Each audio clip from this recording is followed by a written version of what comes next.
Now living with my parents, it hit me hard that my marriage, which I thought would bring happiness, was a sham. My husband, whom I trusted, was using me, and I felt betrayed by my in-laws. They seemed unaware of the realities of life. Facing the threat of being kicked out, I questioned the essence of family with these people. The decision was clear. I needed to take control quickly. I reached out to everyone and started planning the next chapter of my life. I arranged for a service to pick up the household items the next day. The furniture and appliances were taken away, which caused a panicked reaction from my husband. I am Linda Blair, a 37-year-old woman working from home since college. Despite a monthly commute, I am a full-time employee thanks to my accommodating company. A motorcycle accident during college left my legs disabled, confining me to a wheelchair.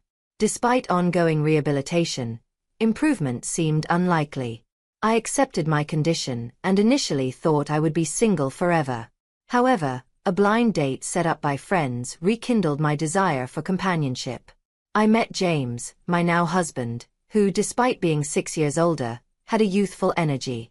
His straightforward demeanor, though sometimes rude, intrigued me. James's genuine curiosity about my life in a wheelchair made me feel seen and understood.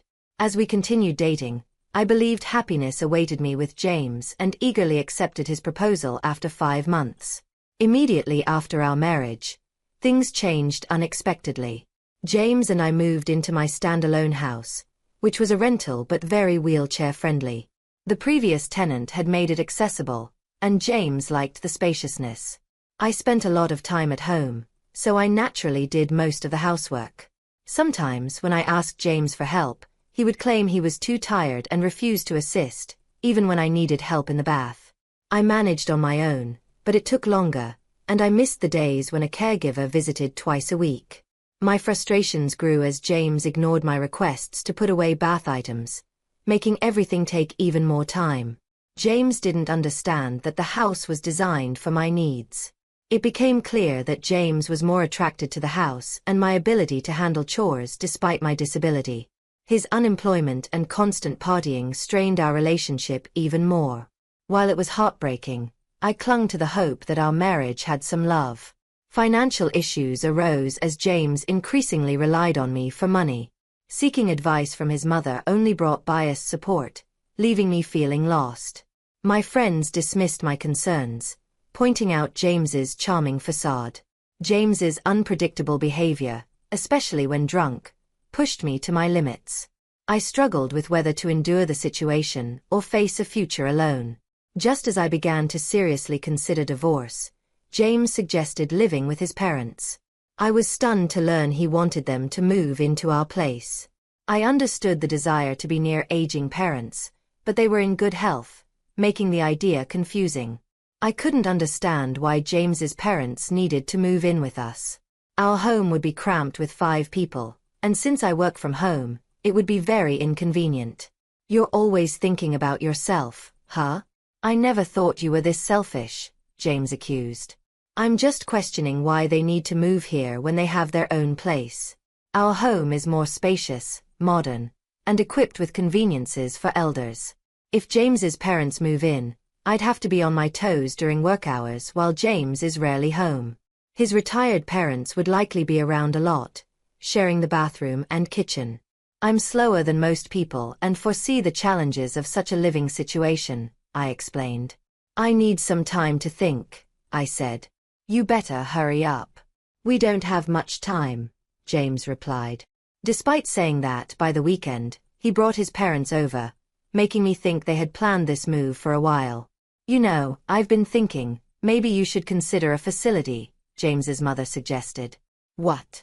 I couldn't believe what I was hearing. A facility for me. Yeah, it's a good idea, right? You have your own limits, and in a facility, they take care of everything. It became clear that James wasn't just thinking about moving his parents in. He was also considering sending me away. I'd visit you from time to time, James added. That statement woke me up. If not now, then when, James? What am I to you? Your wife, right? Would you really tell your wife to go to a facility? Hold on, When did I say I love you, Linda? James's words made me furious. This guy was using me. Wasn't it my fault for letting it get to this point? I had to draw a line. Then James said something even more shocking. In this house, I'm going to live with my parents. You, an outsider, can go live in some cheap facility. What did you just say? I looked to his parents, hoping for support, but they just grinned eerily. Why are you laughing? What's the big deal? Were they targeting my home even before our marriage? Things were escalating too fast. I needed to get them out of my house. Please leave. Leave now. How can you talk to my parents like that? James yelled at me furiously. If he cared so much for his parents, why didn't he earn his own money and build them a house? Why did he have to take mine? My head felt like it was on fire. It's okay, James.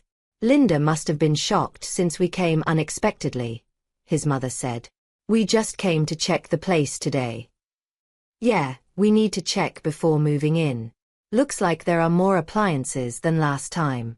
Seems comfy to live in, his parents said. They were genuinely here to take over my home. Trying to calm myself, I took a deep breath. A sudden question lingered in my mind. If I leave, how are they planning to sustain themselves? His parents rely on a pension, and James is just a part-timer. I'm covering all the rent and living expenses. Who's going to handle the $4,500 monthly payment? Do his parents think James is covering the living expenses? Ignoring my concerns, his parents cheerfully left, with James following them. I'm going to stay at my parents' tonight. Hold on, we need to talk. There's nothing to talk about. I, the man of the house, have decided. I won't change my mind. Left alone and shocked, I quickly contacted a real estate agent I knew. When James returned the next day, he saw the packed belongings and chuckled. Oh, started packing? Found a place already? Yes, I have, I replied. James seemed genuinely surprised by my swift response. And here's the card of a divorce lawyer. From now on, let's communicate through the lawyer and divorce. Why? If you're kicking me out, there's no point in being married anymore, right? James looked as if he had been hit by a ton of bricks. He hadn't expected me to mention divorce so quickly. You can't live without me, right? Who else would marry you? I can live on my own. But you said you wanted to get married, I replied. It was then that I realized how arrogant and overconfident James had been. He thought I was a lonely, disabled woman who would never leave. But I am independent, have money, and manage my life just fine. I do all the chores for him, and he thought I wouldn't leave because I couldn't find anyone else. That's why he was shocked when I brought up divorce. If you divorce me, you might be single for the rest of your life. Well, if it means living a married life with you, I'd rather be single forever. Whether I spend the rest of my life alone isn't for you to decide. The typically submissive me was now fighting back, and James was getting flustered. I could tell he was panicking. I never thought he was such a weak man. I don't know why I had been putting up with him for so long. Once I decided on the divorce, I felt a weight lift off my shoulders. I guess I was too focused on getting married anyway. You don't have to move out right away. I didn't mean to rush you into a facility so soon. Oh, it's fine. I'll do as you wish. Don't worry, you won't find a place that fast. Think it over, okay? I've already secured a place, so it's all right. Wait a minute, isn't this too soon? Watching James's attitude shift from smugness to panic only heightened my irritation. Calmly, I prepared for the next steps. I explained the facility staff knows about my situation, so everything's fine. Wait, when did you even set all this up? Were you preparing all along? James questioned. Yes, even before I met you. I had been thinking about my retirement and found a facility that's more like a condo. After an injury during my hospital stay, I got into investment books and diversified my investments with my salary and my parents' inheritance. I bought the condo I had my eye on and have been renting it out for income. I never mentioned this to you. It's my hidden asset. We don't need to get a divorce. I get it, you can stay here, and we can live with my parents. Do you not get it? Why would I ever do that? He seemed dense, even after I brought up divorce. He still believed he was the only one for me. Sorry, but my mind's made up. What's your problem? You're so selfish. If you come crying back later, it's not my problem. I won't be, so don't worry. James fell silent, deep in thought. During that time, I started packing my things. Then I heard James making a phone call, likely to his parents. It seemed pathetic, relying on them for such decisions. Eventually, James approached me. Fine, we'll get a divorce. Just leave quickly, James said begrudgingly, maybe realizing he might miss having me around as a housemaid. He probably thought that living with his parents would save him from household chores. He headed back to his parents' home. I'm going to talk to my folks about what's next. Get ready to move out quickly. Yes, I'll do that. I finished moving all my stuff within a week, and during that time, James never showed up. We met again the day after the move was done. As I was starting my new life in my new house, James called me outside. Hey, what's going on? This place is almost empty. Where are the appliances? I had a service pick up those items for me. I called the service the next day and had them collect all the furniture and appliances. James became agitated and started grumbling. Not only James but also his parents were there. All the appliances here were bought by me. They are all from when I was single. The only thing that's yours is right there. I pointed to 4 cardboard boxes. I did leave the clear clothing container we bought after marriage. Linda, we can't live like this. We need to split the property if we're divorcing, James said. That's right. We can't live here like this, James's mother added. What are you talking about? Nobody can live here. What do you mean? The rent's $5,000, I said. James and his parents were stunned. I told James when we got married that this isn't my own house. No, it isn't. I got a discount on the rent because I asked a real estate agent I know. If I move out, the rent will go up even more. This place has disability access, and I've already received several inquiries from people who need it. I recommend you move out. Why didn't you tell us sooner? What are we going to do now? James's mother was visibly upset. I don't know. I did tell James. I didn't hear about it. I'll sue you, James threatened. I saw that coming. From an outsider's perspective, it might look like I selfishly got a divorce, broke the lease, and took all the furniture and appliances, but I'm sure. You can sue, but do you even have the money for it? James's face twisted. He couldn't afford a lawyer. Even if he could, I had an ace up my sleeve. I showed them some pictures. When did you take these? The pictures showed James's gambling and with other women. I spent my money on this. I'm ready to use these in court, James. What the hell? I thought everything was going well. His parents were particularly upset. What's going on? James suddenly started to apologize. I'm sorry. Please come back. I need you, Linda. You're the one who kicked me out. We're already divorcing, so what are you talking about? Besides, you don't love me, do you? If that's the case, I'll just leave then, James said. This time, even his parents began to apologize alongside him.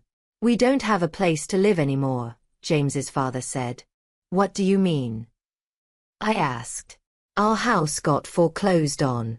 We've gone bankrupt. The debt his father accumulated grew too big to handle.